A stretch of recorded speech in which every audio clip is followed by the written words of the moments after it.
There's this story about that broke today about ESPN, the NFL, and Frontline that I think is really I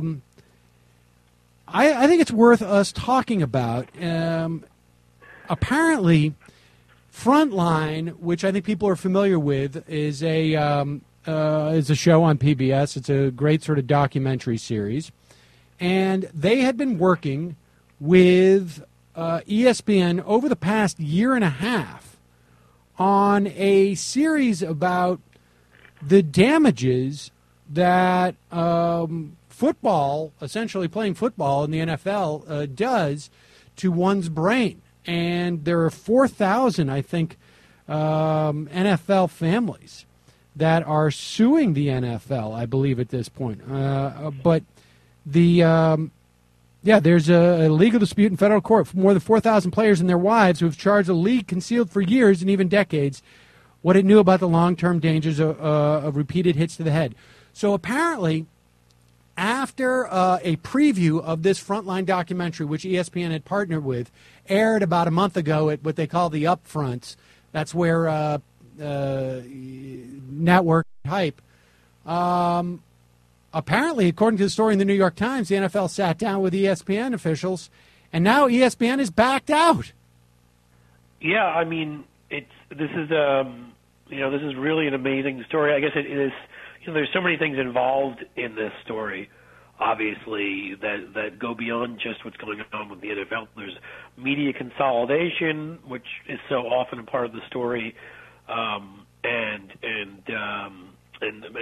other things. But really, it's disturbing because more has been coming out, in recent years. I mean, look, football players are getting bigger and bigger. All right, hold on 1 second, Cliff. Hold on. I apologize. We lost a bit of the audio for people, so let me just catch them up a little bit. It is on the video, so we'll be able to pull this for the podcast. But we of the many stories that we were talking, as the many stories that we were talking about over the course of the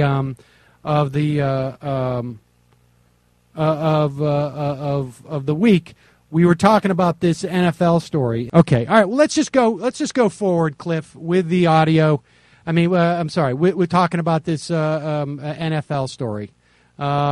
Just give me your take on it. I mean, we have it's sort of a fascinating story that talks about the real problems with media concentration. Yep. I mean, to me, that seems like a huge part of this because obviously you've got Frontline doing this project. ESPN, of course, is it gets pays. I don't have it in front of me, but pays an amount of money, a large sum of money, to be able to broadcast the NFL Monday night game. And so Disney, of course, doesn't. Who owns ESPN doesn't want to lose these rights. So ESPN is pressured, it seems, to stop working on this story, even though there's been explosive information coming out about the relationship between hard hits and brain trauma. And so this is like almost this classic, and this becomes like a political story because it's the kind of thing you and I are used to hearing. I mean, it reminds you of something like if people saw the movie The Insider, reminds you of the Koch brothers getting a documentary killed at PBS. This is sort of in that vein. Yeah, indeed. And what's really sort of strange about all this too is that this Frontline documentary now is guaranteed to probably be the most successful Frontline documentary in years, right? I mean, it's not like they've killed the project. It's just that ESPN has pulled out from it after it's practically already done. Right, and in the end, and great, this is great, by the way, perfect. I can now hear you really well, so okay, sorry for before if I was jumping in at the wrong time. Because look, in the end, as Al Franken learned when Fox News sued him over his book, and it shot to #1, there's nothing like getting a ton of press from something like this happening. I mean, all that's going to happen in the end is this documentary is going to benefit from this because, look, you and I are now talking about this, and frankly, this is an issue that I'm interested in following. I wasn't even aware that this documentary was in production. Now I know all about it. Yeah. As do your listeners, who may not have known about it either, and I'm sure in many other places. So it's not going to stop it from happening. I don't understand this quite often when these guys do this. I'm not sure Disney knows understands what they think they're accomplishing by doing this, but they're giving it more press is what they're doing. Now, yeah, I mean, that's the thing that people should understand, too, is that ESPN is owned by Disney. And it was the Disney officials. It was ESPN's owned by Disney. Disney also owns ABC, and ESPN and ABC both have a relationship with the NFL. I mean, I think ESPN has... It's like Sunday night and Monday night football, if I'm correct, right? That's right. They changed channels enough that...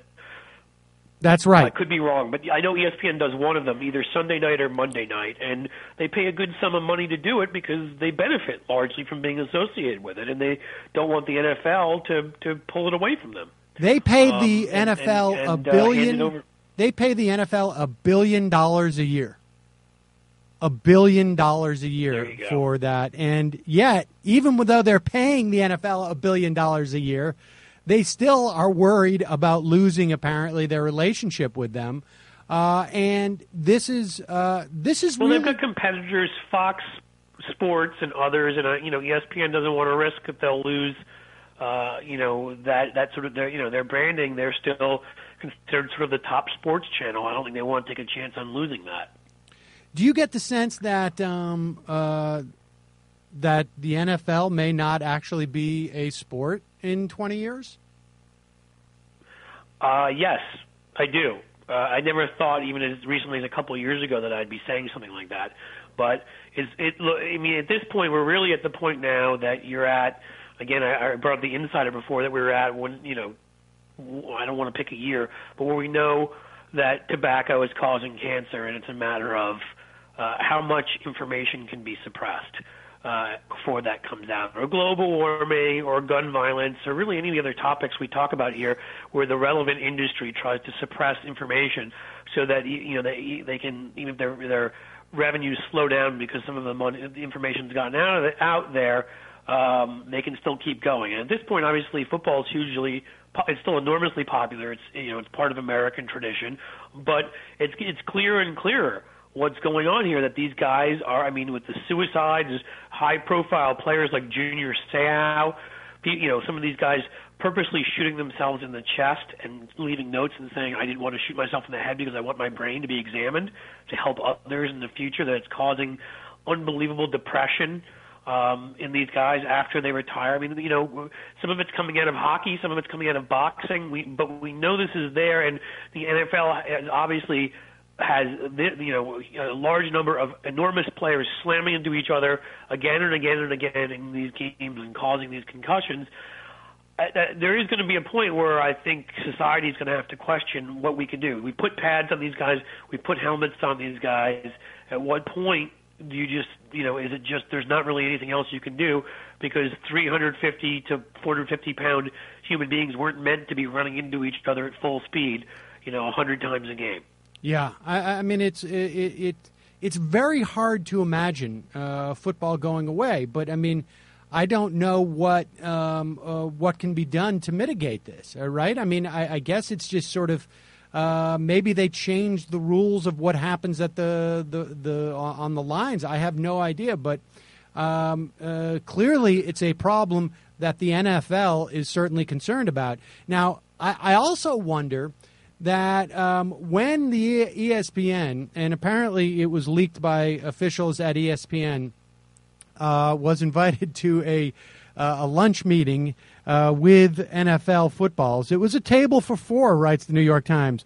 Roger Goodell, commissioner of the NFL, Steve Bornstein, president of the NFL Network, ESPN's president John Skipper, and John Wildhack, ESPN's executive vice president for production. Apparently, the league officials expressed that they were pissed about this, and then ESPN subsequently pulls out. It certainly seems to me that this is not going to go over very well in the course of that case that's winding its way through federal courts, claiming that the NFL has suppressed information that that head injuries and knowing about the long-term dangers, essentially, from 200-300-pound guys banging their heads together. this seems to me to be another example of them trying to suppress this information. Yeah, I mean that's clear. Look, you're right. They've got this important case winding its way through the courts, and I don't know how this makes the NFL look better in this situation. You would think that this documentary gets done no matter what. So why would you just make your role look more nefarious in trying to suppress this information? I don't get it, but at the same time, as I was sort of trying to tie this into other things we talk about, this seems to be the story of every big industry. Yeah. So they all seem to have similar mindsets that somehow, not to mention governments, right? Somehow they can stop information from coming out that in most cases ends up coming out, and in this case, there's too much of a there. I mean, there's too much evidence of what's going on right now. So I don't know how they think they're bettering the situation by behaving this way, but I don't understand a lot of things that Roger Goodell does. So all right, well, why should this be any different? Right?